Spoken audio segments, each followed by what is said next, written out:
అందరికీ నమస్తే అండి. మనకి ఈ మధ్యన ఒక టెంపుల్ నిర్మాణం అయితే జరిగిందండి. అది నూకాలమ్మ తల్లి టెంపుల్ అండి. ఆ టెంపుల్‌ని చాలా పెద్ద విగ్రహం ప్రతిష్ఠ చేశారు. చాలా బాగుంది. విగ్రహం చాలా బాగా తయారు చేశారని నాకు చెప్పడంతోని అది నేను కవర్ చేయడానికి బయలుదేరానండి. నేను కాంప్లెక్స్ నుంచి ఎన్ఏడికి 14 కిలోమీటర్లు వస్తదండి. అక్కడి నుంచి గోపాలపట్నం వచ్చాను. నేను ఈ రూట్‌లోని మీకు పేర్లు చూపిస్తున్నానండి. ఆ రూట్ అంటే మనం వెళ్ళాలి. అయితే ఆ టెంపుల్‌కి. అయితే మనం బయలుదేరామండి. బయలుదేరి మీకు అందరికీ చూపించాలని ఉద్దేశంతోనే నేను వెళ్తానండి. అయితే ఇది నూకాలమ్మ తల్లి అమ్మవారి విగ్రహం అండి. 87లోని ఒక చెట్టుకి పూజను మొదలుపెట్టారట.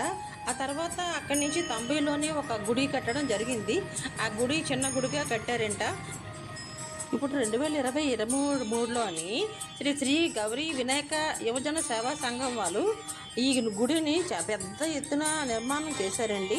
చాలా బాగుందట టెంపుల్, చాలా బాగుంది, పెద్ద గుడి అని చెప్పారు నాకు. అనకాపల్లి నూకాలమ్మ తల్లి అమ్మవారు అంటే చాలా అమ్మవారంటే ఎవరికి తెలియని ఉండదండి. అలాగే ఎలా ఉందో విగ్రహము అదే మాదిరిగా ఇక్కడ కూడా అమ్మవారి విగ్రహము ఉందండి. చాలా బాగుందంట. అందుకోసం నేను వెళ్తున్నాను, వీడియో తీసి పెడతాను, మీరు చూడండి, అమ్మవారిని దర్శించుకోండి.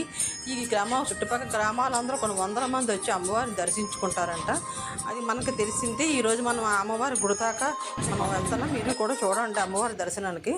ఇగో ఈ అడ్రస్ మొత్తం అంతా నేను అంటే ఒక రన్నింగ్లోనే నేను పేర్లు పెట్టాను, ఏరియా పేర్లు. అవి పట్టుకొని మీరు అమ్మవారిని దర్శించడానికి ఆ టెంపుల్కి వెళ్ళొచ్చండి. ఇగోండి ఈ లోపలికి మనం అయితే వెళ్ళాలి. ఇటు వచ్చేసాము. ఇగోండి కనబడుతుంది కదా గుడి.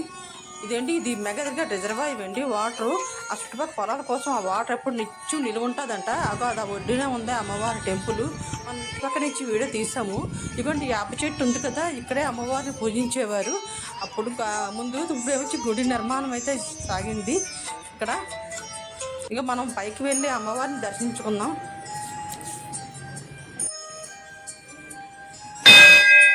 అమ్మవారి విగ్రహం మటుకు చాలా బాగుంది చూడడానికి అండి. మీరు కూడా దర్శించండి. కమిటీ సభ్యులు చాలా బాగా నిర్మాణం చేశారండి. గుడి నిర్మాణం చాలా బాగుందండి. మీరు కూడా అమ్మవారిని దర్శించుకోండి.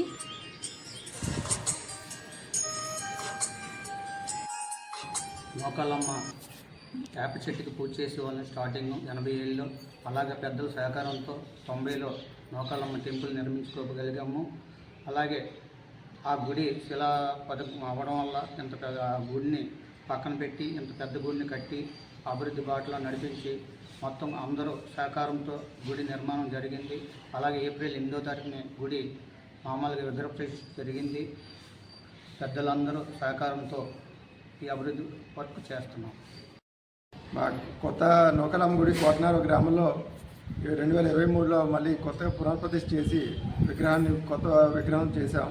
మా అనకాపల్లి నూకాలమ్మ గుడి ఎలా ఉందో అమ్మవారు ఇక్కడ కూడా ఉన్నట్టు భావించి మా కోటనారు చుట్టుపక్కల గ్రామాలందరికీ దర్శన భాగ్యం కలిగించాలని ఇంత పెద్ద భారీ గుడికి కట్టడం జరిగింది. ఆల్మోస్ట్ అంతా ఫినిషింగ్ స్టేజ్కి వచ్చింది. కొంచెం ఫినిషింగ్స్ అవుతున్నాయి. కొన్ని రోజుల్లో కంప్లీట్ అయిపోయిన తర్వాత ఈ చుట్టుపక్కల గ్రామాలకి మా గుడి చాలా బాగుంటుంది. ప్లస్ ఏ కార్యక్రమాలు చేసుకోవాలన్నా సరే కిందన మండపం కింద తయారు చేయడం జరిగింది. మా ఊరు గ్రామ ప్రజలకు అందుబాటులో గుడి తయారు చేశారండి. ప్లీజ్ లైక్ చేయండి, షేర్ చేయండి.